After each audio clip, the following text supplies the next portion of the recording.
I am Miranda, and I have been married to Patrick, my husband, for over 12 years now. We are blessed with 3 boys, and I'm happy and content in our relationship. Or is it just to me? My husband never failed to make me feel that I am useless and worthless just because I couldn't give him the daughter that he desperately wanted to have. This is my story, and I want all of you to listen to it. Before the revelation of Patrick's affair with someone that I trust the most, my life seemed like a picture-perfect story. Patrick and I had a fairy tale romance, and our love only grew stronger with the arrival of our 3 wonderful boys. But deep down, there was always a yearning for something more, a daughter to complete our family. Maybe it runs in my genes. My mother's side of the family doesn't usually bore girls. Out of 5 siblings, I'm the only girl and I'm the youngest.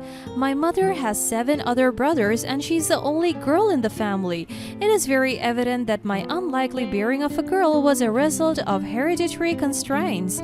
However, I never blamed my mom for having that kind of genetics because, after all, I'm grateful that she was able to bore me into this world without any complications.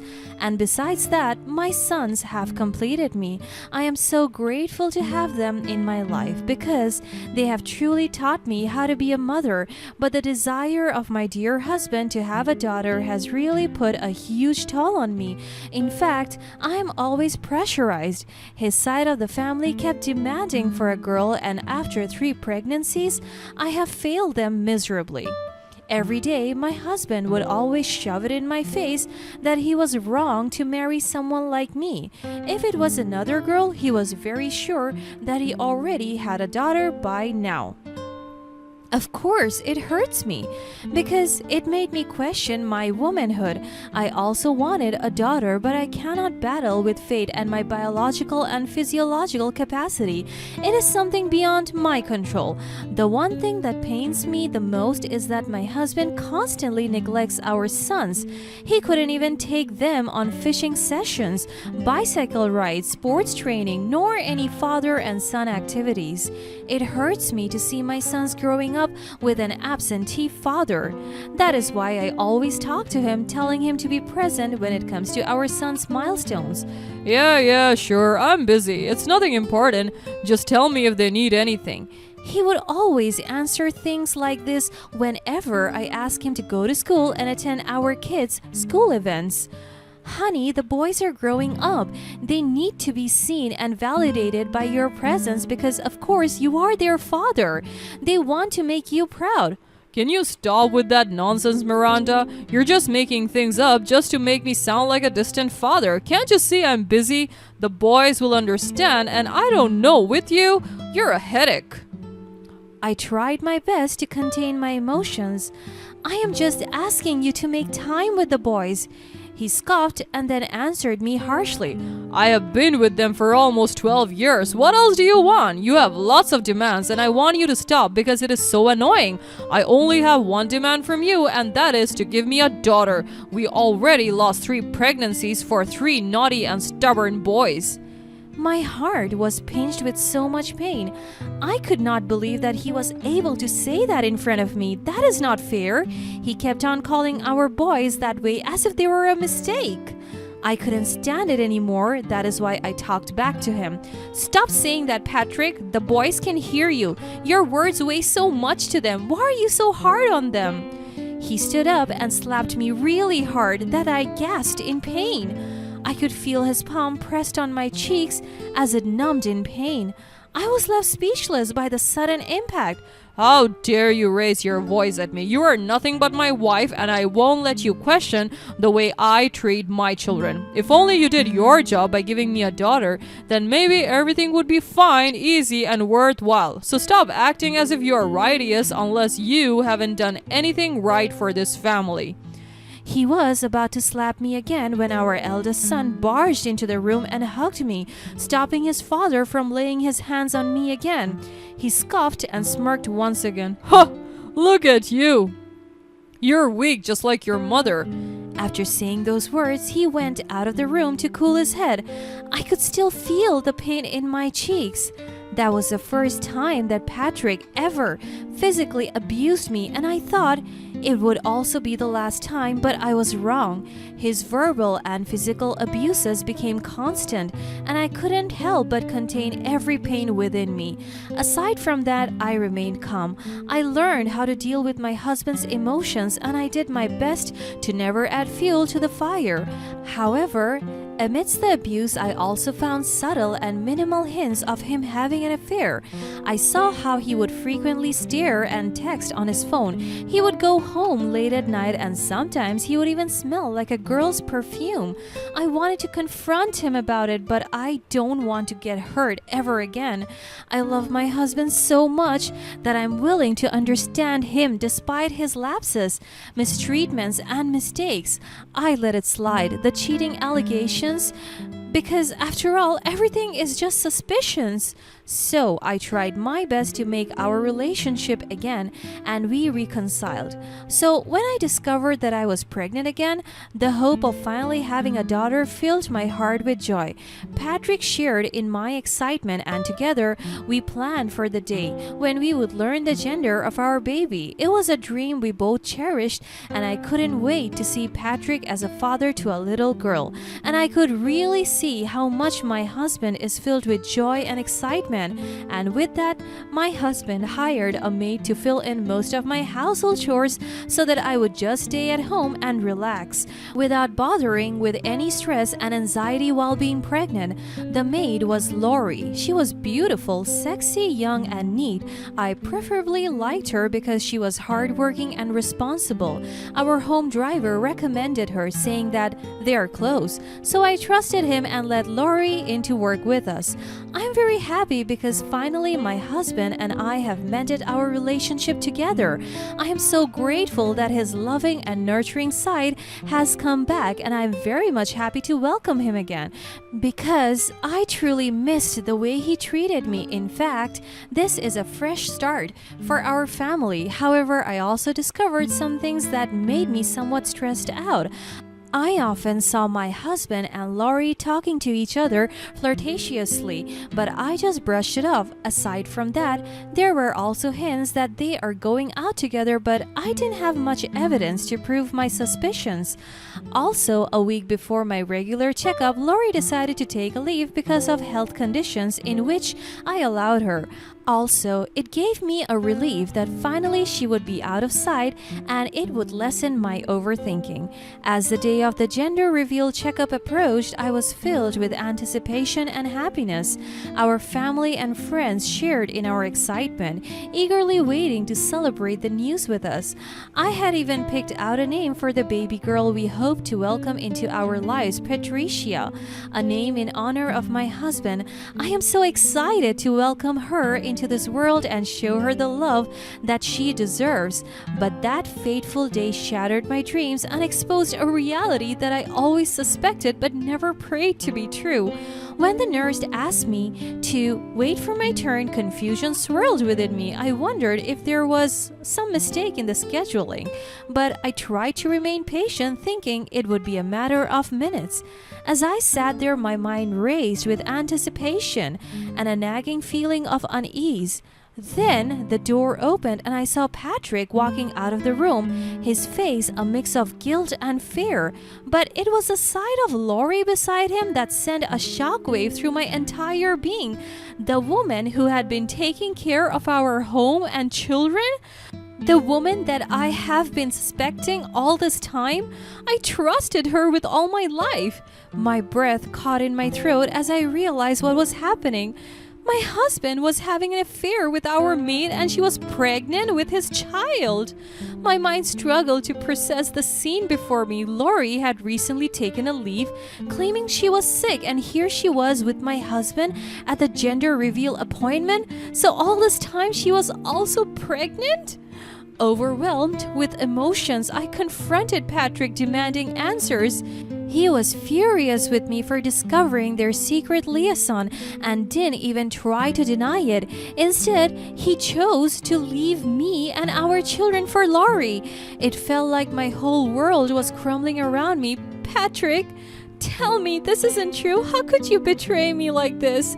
He just looked at me with no remorse in his eyes. Miranda, I won't lie. Yes, I've been seeing Lori, and what about it? She's perfect for me, and it didn't take her a while to give me a baby, and I'm pretty sure this is a girl. My heart sank at his admission. I couldn't contain my tears. You chose her over our family? My husband just laughed coldly. I have made my decision. Lori and I are going to be together. You can't give me the daughter I want, but she can. My pain turned to anger as I heard him blurt those words out. How can he be so sure that the baby is a girl and our boys? And what about our boys? What about the life we built together? How can you just throw it all away? He rolled his eyes and mocked me. You think I'm throwing it away? You've always been so clingy, demanding, annoying, and needy. Lori understands me in a way you never could. She's carrying my child, Miranda, my daughter. Something you couldn't do, and I know that this is a girl. Tears streamed down my face, but I stood my ground. I may not be able to give you a daughter, Patrick, but I gave you everything else. I gave you love, loyalty, and a family. You're the one throwing it all away for a fleeting affair. It's not just an affair, Miranda. Lori and I love each other. We're starting a new life together, one you're not a part of. I resolved my strength. As if I'm not hurting inside, I have to look tough. Fine, Patrick. If that's what you want, then go be with her. But remember this, your actions will have consequences, and I won't let you hurt our boys with your selfishness. As if my heartache wasn't enough, Lori's attitude towards me also became increasingly hostile. She seemed to revel in the fact that she had taken the place I so desperately desired in our family. Her words and actions were laced with venom, making me feel like an outsider in my own home. Well, I'm so sorry, Miranda. I think I own your throne now. You're nothing but a wife, but I am the one true love. Despite my pain and anger, I tried to maintain my composure and continue with life. I had always been a humble and understanding person, even in the face of adversity. My focus shifted to raising my boys and providing them with the love and support they needed, while I silently mourned the loss of the family I once knew. The truth hit me like a ton of bricks. They had betrayed me, and it wasn't just a one-time affair. Lori was pregnant with Patrick's child, a daughter we had always longed for. The irony was crushing, as I was having a boy instead. As time passed, I learned more about Patrick's toxic behavior and mindset. He manipulated and lied, justifying his affair and convincing himself that he deserved happiness at the expense of my own. It became evident that his selfishness and lack of empathy were at the core of his actions. The pain of betrayal was indescribable, and I felt a sense of profound loss and emptiness. The daughter I had dreamed of having was slipping away from me, replaced by the harsh reality of my husband's infidelity. It felt like a nightmare from which I couldn't wake up. Confronting Patrick about his affair was one of the most difficult moments of my life. I wanted to believe it was all a mistake, a misunderstanding, but the truth was undeniable. My heart shattered into a million pieces as he confirmed his betrayal and chose to leave me and our children for Lori. In the days that followed, my emotions were a whirlwind. Anger, sadness, and disbelief engulfed me. But amidst the chaos, I found strength in my children. They became my pillars of support, and I vowed to shield them from the pain that Patrick's actions had caused. In the depths of my struggles, I began to seek solace in the possibility of having a child of my own. Patrick's betrayal had left me broken, but I clung to the hope that someday I might be blessed with the daughter I had always wanted. I underwent numerous fertility treatments, enduring physical and emotional pain, but I never never gave up on the dream of completing our family. As the days turned into months, my focus shifted towards the future. I poured my heart into raising my boys, determined to give them the best possible upbringing despite the challenges I faced. And though I grieved the loss of the family I once had, I held onto the hope of finding happiness and healing in time. Little did I know that the revelation awaited me, one that would give me a chance to turn the tables and expose the betrayal that had shattered my life. It was a choice I struggled with, torn between the desire for revenge and the need to move on. But ultimately, I knew I had to stand up for myself and protect my children from the lies and deceit that had torn our family apart. One fateful day, while talking to the driver, I stumbled upon a shocking revelation. The driver disclosed that Lori was carrying Patrick's child, a daughter they had planned to raise together. I felt a rush of anger and betrayal, but I also saw an opportunity to turn the tables on them and make them feel the humiliation they had caused me. With my mind set on revenge, I decided to expose their affair just before Laurie's labor. I gathered evidence and contacted people who had witnessed their deceitful behavior. When the time was right, I orchestrated the perfect reveal, exposing their affair to the world, including our friends and family. With a mix of determination and trepidation, I set out to reveal the truth to the world, to expose Patrick and Laurie for the pain they had caused. It was a step towards healing, a way to reclaim my dignity, and in some small way to seek justice for the betrayal that had scarred my heart. The revelation was nothing short of humiliating for Patrick and Laurie. Their double life was laid bare for everyone to see, and they faced the consequences of their actions. The respect they had garnered in their community vanished, replaced by judgment and shame. Through it all, I couldn't help but feel a mix of emotions. The pain of betrayal still weighed heavily on me, but I also realized that revenge hadn't brought me the closure I sought. It didn't heal my heart or erase the scars of their betrayal. In the end, I found solace in knowing that I had stood up for myself and my children, reclaiming my dignity in the face of adversity. As the dust settled, I focused on raising my boys with love and compassion, shielding them from the pain caused by their father's actions. I embraced the good nature within me, using it to create a nurturing and supportive environment for my children. And while I couldn't control the past, I vowed to shape a brighter future for myself and my family, free from the toxic influences that had once clouded our lives. Little did I know that the revenge I sought would be far more humiliating than I could have ever imagined. As I unveiled their secret affair and exposed their lies, the consequences of their actions reverberated through our community, leaving Patrick and Laurie to face the shame and judgment they had so callously brought upon me. But even as I stood victorious in the aftermath of their humiliation, I realized that revenge alone couldn't heal the wounds in my heart. The journey to recovery was far from over, and I would need to find the strength within myself to rise above the pain and rebuild my life. And so, I turned my focus inwards, embracing my good nature and understanding side, determined to create a better future for myself and my children, free from the toxic influences of the past.